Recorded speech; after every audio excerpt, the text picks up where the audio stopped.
In a figure, if angle A is congruent to angle B and angle X is congruent to angle Y, then prove that line L parallel to line L.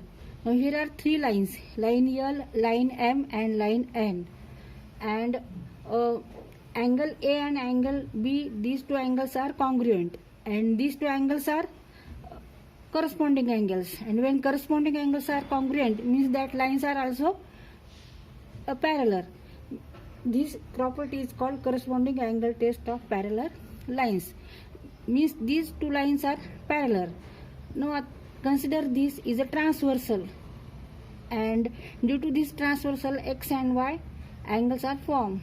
But these two angles are alternate angles, and when alternate angles are congruent, angle X is congruent to angle Y, then means what? Line M and line, these two lines are parallel. This property is called alternate angles test of parallel lines.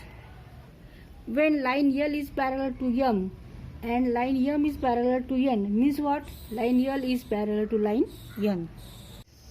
In a figure, if angle A is congruent to angle B and angle X is congruent to angle Y, then prove that line L parallel to line N. Here are three lines, line L, line M and line N.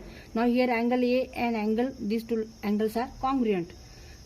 Given angle A congruent to angle B and angle X congruent to angle Y. To prove line L is parallel to line N. Now proof.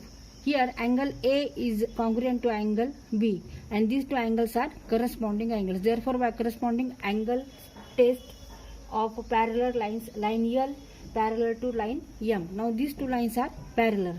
Now consider these two angles. Angle X congruent to angle Y given. Angle X and angle Y, these two angles are alternate angles and they are congruent. Now by alternate angle test of parallel lines, line M parallel to line N. Now from equation first and second, line L parallel to line M parallel to line N means line L is parallel to line N.